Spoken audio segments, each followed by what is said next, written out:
5 Weeks in a Balloon, or Journeys and Discoveries in Africa, by 3 Englishmen, by Jules Verne, translated by William Lackland. Chapter 22. The Jet of Light, The Missionary, The Rescue and Array of Electricity, A Lazarus Priest, But Little Hope, The Doctor's Care, A Life of Self-Denial, Passing a Volcano. Dr. Ferguson darted his powerful electric jet toward various points of space and caused it to rest on a spot from which shouts of terror were heard. His companions fixed their gaze eagerly on the place. The baobab over which the balloon was hanging almost motionless stood in the center of a clearing, where between fields of Indian corn and sugar cane were seen some 50 low, conical huts, around which swarmed a numerous tribe. 100 feet below the balloon stood a large post or stake, and at its foot lay a human being, a young man of 30 years or more, with long black hair, half naked, wasted and wan, bleeding, covered with wounds, his head bowed over upon his breast, as Christ was when he hung upon the cross. The hair, cut short at the top of his skull, still indicated the place of a half-effaced tonsure. "A missionary! A priest!" exclaimed Joe. "Poor unfortunate man," said Kennedy. "We must save him, Dick," responded the doctor. "We must save him." The crowd of blacks, when they saw the balloon over their heads like a huge comet with a train of dazzling light, were seized with a terror that they may be readily imagined. Upon hearing their cries, the prisoner raised his head. His eyes gleamed with sudden hope, and without too thoroughly comprehending what was taking place, he stretched out his hands to his unexpected deliverers. "He is alive!" exclaimed Ferguson. "God be praised! The savages have got a fine scare, and we shall save him. Are you ready, friends?" "Ready, doctor," at the word. "Joe, shut off the cylinder." The doctor's order was executed. An almost imperceptible breath of air impelled the balloon directly over the prisoner, at the same time that it gently lowered with the contraction of the gas. For about 10 minutes it remained floating in the midst of luminous waves, for Ferguson continued to flash right down upon the throng his glowing sheaf of rays, which here and there marked out swift and vivid sheets of light. The tribe, under the influence of indescribable terror, disappeared little by little in the huts, and there was complete solitude around the stake. The doctor had therefore been right in counting upon the fantastic appearance of the balloon, throwing out rays as vivid as the sun's through this intense gloom. The car was approaching the ground, but a few of the savages, more audacious than the rest, guessing that their victim was about to escape from their clutches, came back with loud yells, and Kennedy seized the rifle. The doctor, however, besought him not to fire. The priest, on his knees, for he had not the strength to stand erect, was not even fastened to the stake, his weakness rendering that precaution superfluous. At the instant when the car was close to the ground, the brawny Scot, laying aside his rifle and seizing the priest around the waist, lifted him into the car, while at the same moment Joe tossed over the 200 pounds of ballast. The doctor had expected to ascend rapidly, but, contrary to his calculations, the balloon, after going up some 3 or 4 feet, remained there perfectly motionless. "What holds us?" he asked, with an accent of terror. Some of the savages were running toward them, uttering ferocious cries. "Ah, ha!" said Joe. "One of those cursed blacks is hanging to the car." "Dick, Dick!" cried the doctor. "The water tank!" Kennedy caught his friend's idea on the instant, and snatching up with desperate strength one of the water tanks weighing about 100 pounds, he tossed it overboard. The balloon, thus suddenly lightened, made a leap of 300 feet into the air, and the howlings of the tribe whose prisoner thus escaped them in a blaze of dazzling light. "Hurrah!" shouted the doctor's comrades. Suddenly the balloon took a fresh leap, which carried it up to an elevation of 1,000 feet. "What's that?" said Kennedy, who had nearly lost his balance. "Oh, nothing, only that black villain is leaving us," replied the doctor, tranquilly, and Joe, leaning over, saw the savage that had clung to the car whirling away over and over, with his arms outstretched in the air, and presently dashed to pieces on the ground. The doctor then separated his electric wires, and everything was again buried in profound obscurity. It was now 1 o'clock in the morning. The Frenchman, who had swooned away, at length opened his eyes. "You are saved," were the doctor's first words. "Saved," he said, with a sad smile, replied in English. "Saved from a cruel death. My brethren, I thank you, but my days are numbered, nay, even my hours, and I have but little longer to live." With this, the missionary, again yielding to exhaustion, relapsed into his fading fit. "He is dying," said Kennedy. "No," replied the doctor, bending over him, "but he is very weak, so let us lay him under the awning." and they did gently deposit on their blankets that poor wasted body, covered with scars and wounds, still bleeding where fire and steel had, in 20 places, left their agonizing marks. The doctor, taking an old handkerchief, quickly prepared a little lint, which he spread over the wounds, after having washed them. These rapid attentions were bestowed with the celerity and skill of a practised surgeon, and when they were complete, the doctor, taking a cordial from his medicine chest, poured a few drops upon his patient's lips. The latter feebly pressed his kind hands, and scarcely had the strength to say, "Thank you, thank you." The doctor comprehended that he must be left perfectly quiet, so he closed the folds of the awning and resumed the guidance of the balloon. The latter, after taking into account the weight of the new passenger, had been lightened of 180 pounds, and therefore kept aloft without the aid of the cylinder. At the first dawn of day a current drove it gently toward the west-northwest. The doctor went in under the awning for a moment or two to look at his still sleeping patient. "May Heaven spare the life of our new companion. Have you any hope?" said the Scot. "Yes, Dick, with care, in this pure fresh atmosphere." "How that man has suffered," said Joe, with feeling. "He did bolder things than we've done in venturing all alone among those savage tribes." "That cannot be questioned," assented the hunter. During the entire day the doctor would not allow the sleep of his patient to be disturbed. It was really a long stupor, broken only by an occasional murmur of pain, that continued to disquiet and agitate the doctor greatly. Toward the evening the balloon remained stationary in the midst of the gloom, and during the night, while Kennedy and Joe relieved each other in carefully tending the sick man, Ferguson kept watch over the safety of all. By the morning of the next day the balloon had moved but very slightly to the westward. The dawn came up pure and magnificent. The sick man was able to call his friends with a stronger voice.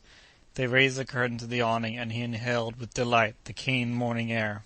"How do you feel today?" asked the doctor. "Better, perhaps," he replied. "But you, my friends, I have not seen you yet, excepting in a dream.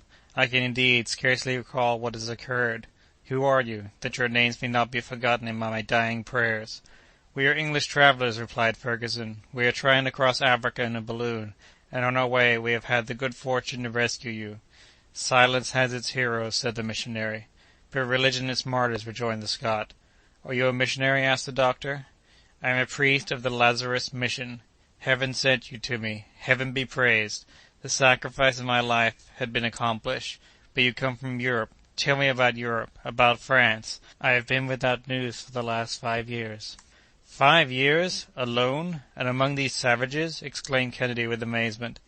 "They are souls to redeem, ignorant and barbarous brethren, whom religion alone can instruct and civilize." Dr. Ferguson, yielding to the priest's request, talked to him long and fully about France. He listened eagerly, and his eyes filled with tears. He seized Kennedy's and Joe's hands by turns in his own, which were burning with fever. The doctor prepared him some tea, and he drank it with satisfaction. After that he had strength enough to raise himself up a little, and smiled with pleasure at seeing himself borne alone through so pure a sky. "You are daring travelers," he said, "and you will succeed in your bold enterprise. You will again behold your relatives, your friends, your country. You—" At this moment the weakness of the young missionary became so extreme that they had to lay him again on the bed, where prostration, lasting for several hours, held him like a dead man under the eye of Dr. Ferguson. The latter could not suppress his emotion, for he felt that his life, now as in his charge, was ebbing away. Were they then so soon to lose him whom they had snatched from an agonizing death? The doctor again washed and dressed the young martyr's frightful wounds, and had to sacrifice nearly his whole stock of water to refresh his burning limbs. He surrounded him with the tenderest and most intelligent care, until at length the sick man revived little by little in his arms, and recovered his consciousness, if not his strength. The doctor was able to gather something of his history from his broken murmurs. "Speak in your native language," he said to the sufferer. "I understand it, and it will fatigue you less." The missionary was a poor young man from the village of Aradon, in Brittany, in the Morbihan country. His earliest instincts had drawn him toward an ecclesiastical career, but to his life of self-sacrifice he was also desirous of joining a life of danger, by entering the mission of the order of priesthood of which St. Vincent de Paul was the founder, and at 20 he quitted his country for the inhospitable shores of Africa. From the sea-coast, overcoming obstacles little by little, braving all privations, pushing onward afoot and praying, he had advanced to the very center of those tribes that dwell among the tributary streams of the upper Nile. For 2 years his faith was spumed, his zeal denied recognition, his charities taken in ill part, and he remained a prisoner to one of the cruelest tribes of the Nyambara, the object of every species of maltreatment. But still he went on teaching, instructing, and praying. The tribe having been dispersed and he left for dead in one of those combats which are so frequent between the tribes, instead of retracing his steps, he persisted in his evangelical mission. His most tranquil time was when he was taken for a madman. Meanwhile he had made himself familiar with the idioms of the country, and he catechized in them. At length, during 2 more long years, he traversed these barbarous regions, impelled by that superhuman energy that comes from God. For a year past he had been residing with that tribe of the Nyanyams, known as the Barafri, one of the wildest and most ferocious of them all. The chief having died a few days before our travellers appeared, his sudden death was attributed to the missionary, and the tribe resolved to immolate him. His sufferings had already continued for the space of 40 hours, and, as the doctor had supposed, he was to have perished in the blaze of the noonday sun. When he heard the sound of firearms, nature got the best of him, and he had cried out, "Help! Help!" He then thought that he must have been dreaming, when a voice that seemed to come from the sky had uttered words of consolation. "I have no regrets," he said, "for the life that is passing away from me. My life belongs to God." "Hope still," said the doctor. "We are near you, and we will save you now, as we saved you from the tortures of the stake." "I do not ask so much of heaven," said the priest with resignation. "Blessed be God for having vouchsafed to me the joy before I die of having pressed your friendly hands, and having heard once more the language of my country." The missionary here grew weak again, and the whole day went by between hope and fear, Kennedy deeply moved, and Joe drawing his hand over his eyes more than once when he thought that no one saw him. The balloon made little progress, and the wind seemed as though unwilling to jostle its precious burden. Toward evening, Joe discovered a great light in the west. Under more elevated latitudes it might have been mistaken for an immense aurora borealis, for the sky appeared on fire. The doctor very attentively examined the phenomenon. "It is, perhaps, only a volcano in full activity," said he. "But the wind is carrying us directly over it," replied Kennedy.